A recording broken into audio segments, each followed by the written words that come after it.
Hi everyone, Marcia Grace here, your Calm Creativity Connector. And my question is, are you a busy businesswoman hoping for more joy in your life? Well, good, I hope so. We should always seek for greater happiness, joy, comfort, protection, nurturing, and all the good stuff, especially in times like this, right? I say this every week because there is a way for you to view your feelings and your experiences differently so that you can discover the solutions that you need for your business and your family life, even when you're feeling fearful and uncertain, what have you. And it all begins with your thoughts. By shifting your thoughts from the external, what's going on out there, to the internal, you can find your answers, because that's where your answers are.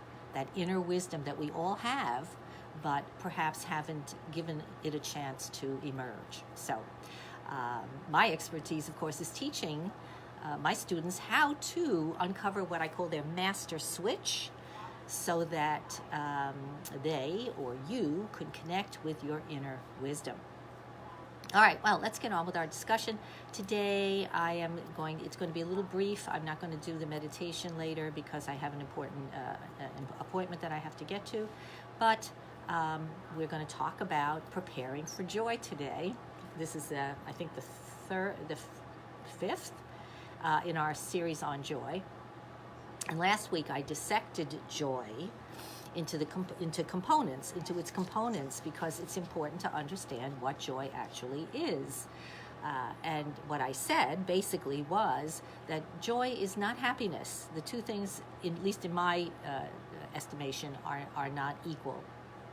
Happiness happiness happens when we have some good news, something good. How you get a raise, you get a new client, you win the lottery, whatever. I mean, when something external happens that you consider good, and you're happy, right? That's not what joy is. Not for me. For me, joy is it's a experience that always lives with you. It's always present in you. But if you're not looking for it, if you're not seeking it, you're not going to experience it. So joy is a present experience. It's something that you can tap into the moment you make that decision. So today we're going to talk about preparing for joy. And the reason I say that is because it won't come to you if you're anxious. If you're nervous, upset, angry, afraid, judgmental, it's not going to happen. So those are the things we have to work on to prepare to experience joy.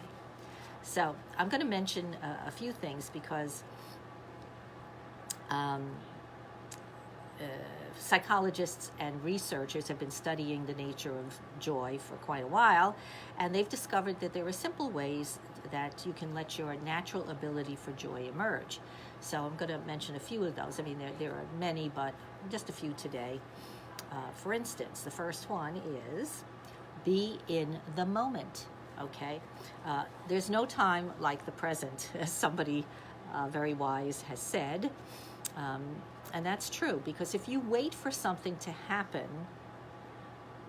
you're waiting. It's not happening. You have to make it happen, right? You have to go out and make it happen. So that means that you have to be in the moment. It's happening now. It's not happening then or some other time. It's happening right now. So that's why you need to be in the moment, appreciating the moment, appreciating whatever's going on in this moment, all the good things that are going on around you. And they're there, but are you noticing them, or are you choosing not to? And that's a choice. I always say this, I'm a broken record when it comes to that. Everything is our choice. We have choices about how we perceive our world, our life, our experiences, and everything else. Just about everything else. There might be one or two things that are difficult to to make a choice about, but they're very rare. All right, the second thing is to be grateful. This is preparatory to feeling joy. Gratitude comes first. You don't have gratitude and then feel joy. You have gratitude, you have joy, and because you have joy, you're feeling gratitude. The two things go together. And it only happens in the moment, right? And I said joy is in the moment, and so that gratitude is in the moment. And be grateful for bad things too. It's easy to be grateful and say, oh, now I'm so fortunate that my family is healthy, or I make a good living, or whatever it is. But also be grateful for the things that you might initially judge as being unhappy or negative or sad or whatever, because those things are learning opportunities. They're there, and we all have them, to teach us what we shouldn't do. Maybe there was an error that you made, and now you realize it was an error. Be grateful for that. You learned something. So that's really important, because gratitude is your resilience against the obstacles in life. It's like a shield deflecting the scary, painful thoughts. So when you're having a grateful thought, can you be having a scary thought at the same time? No, you can't. So choose gratitude. Okay. All right. Another one, number 3. Nurture yourself. I always say this over and over again, that you have to nurture yourself first, because the most important relationship you have is with yourself.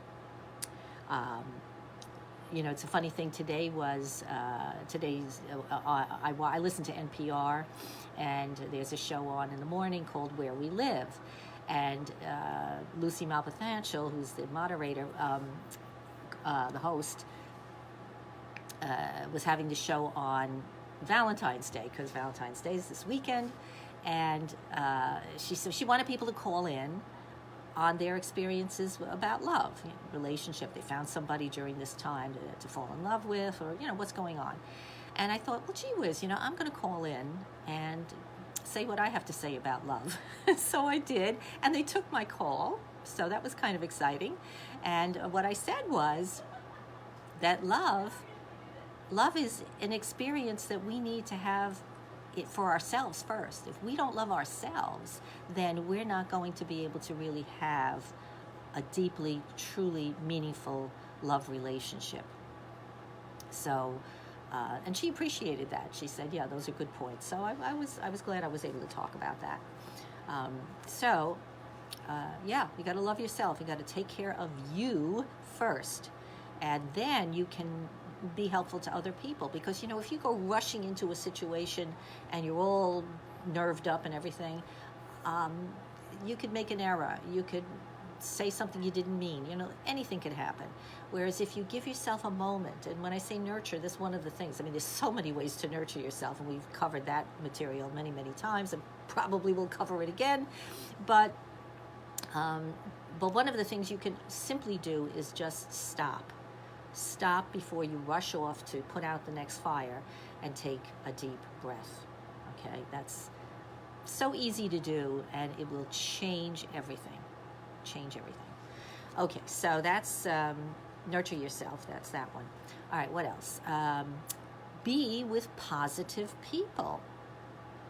Who you surround yourself with is so important to your experiencing joy, because when you're around negativity and people grumbling, and they're not, they're always looking at the glass half empty kind of thing. When you're with those kinds of people, they bring you down, or they can bring you down. I mean, they don't have to. Of course, that again is a choice, but it can happen. And why subject yourself to that if you don't have to? Now, I know you're going to say, oh, but my spouse or my mother or somebody is, a Debbie Downer, and what can I do about that? I can't get rid of them. Well, probably not. But if that's the case, there's an answer for that, because, you can deal with people who are negative by knowing in your own thinking that they must be feeling bad somehow, because when someone is down, when somebody is angry or judgmental and stuff, those kinds of people I always find are there, something is hurting them. They're in pain. There's some kind of psychic pain going on for them, and so I have compassion for those people rather than getting angry or kind of going back and forth, with them and saying, defending yourself, so to speak. If you can just feel your compassion, that's going to make you change what you say to those people. So you might say something like, gee, I'm sorry to hear that you're feeling that way about that, whatever it is. That's not my experience. I feel this way. And you can just give them, your experience, and then let it go. And you'll be surprised. I did this with my mom when she was toward the end of her life, and she was in a lot of pain, and so she was very cranky. And what I learned is that I could spend about a half an hour with her, and we'd have a lovely meeting. She'd listen to me. I'd tell her, she'd ask, how are the kids, and blah, blah, blah, blah, and all of that. And we'd have a lovely conversation. And then suddenly it was like something turned in her, like maybe the pain, suddenly she realized, oh, this hurts or whatever, I don't know. But anyway, she would start in accusing me of things, and I don't know, whatever. It became unpleasant. And I knew that at that point, there was nothing I could do to change her actions, but I could leave, and that's what I would do. And this went on every week. She knew it was good. I don't know if she knew or realized or whatever, but I knew that that's what was going to happen, and it saved my sanity. So there are lots of things you can do when you make a decision for peace in your mind, when you make a decision for joy. And then I could leave her and feel joyful that we had a good experience together. All right, so being with positive people as much as you can, of course. In fact, I just had a discussion with, with a friend today, and she said she's really looking to change her life, and she's actually gotten rid of a few people in her life that are not serving her well, that are bringing her down. And she said it was very tough, but she's doing it, and I applauded that. I celebrate that, because you're doing what's right for you, and you're also hopefully, maybe not, doesn't, you're not responsible for that, but maybe you're teaching them something. Maybe you're showing them that what they're doing is painful to everybody. So think about that. All right, the last thing I want to talk about today is to stop the worry loop in your thinking. Stop the worrying, okay? Nix those thoughts about the past and the future. If you keep bringing up all those past mistakes you made or that somebody else made or whatever, there is no joy coming your way. I will tell you that for sure. And the same thing if you're worried about the future. What's happening tomorrow? What am I going to do? Oh my goodness, is it going to snow 10 feet? And how am I going to get my car? Whatever. If you're going to worry about those kinds of things, there's no joy. No joy. So catch those thoughts. That's your job. That's the best job you could have. I don't care what other jobs you're doing. Your best and most important job is to catch those thoughts that hurt you and get rid of them. Say no. Say no to them. Because most of what we worry about doesn't even happen. It's all just conjecture to begin with. So why are you wasting your time? And it comes from fears that could happen, but probably won't. So, again, just let them go. Let them go. Realize I'm doing this to myself. Nobody's doing it to me. I'm doing it to myself. And I really don't need to do that because I deserve to be peaceful and happy. So, all right, there you have it. Those are the 5 things that will help you prepare for the joy that is already there waiting for you, but you have to allow it to emerge. And I'll just to go over it again. You want to be in the moment. You want to nurture yourself first. You want to be grateful. Find gratitude in the little everyday things. You want to be with positive people. People who are going to support you and nurture you for the great things that you're able to do. And the last thing, to stop the worry loop. Stop worrying about things that will probably never happen. Okay, that's it. So if you truly want calm and joy in the midst of this storm we call life, and you'd like guidance on how to begin or maintain a practice that will allow you to accomplish this, then go to marshagrace.com/busywoman and read about my upcoming master class. Oh, and I have another thing, really important thing that I want to say is that today I set up a new group, and I'm going to be doing these lives now over in that group.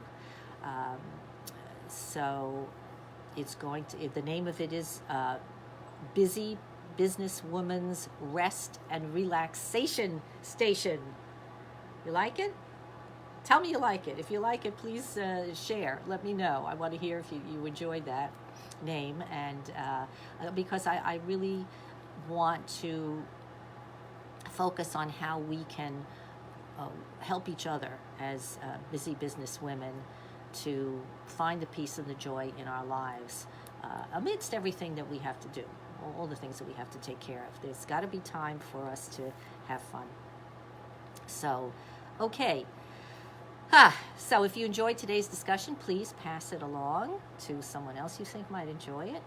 And please come and join up on my new Facebook group page, Busy Business Women's Rest and Relaxation Station. I hope to see you there. All right. Have a beautiful weekend. Stay warm.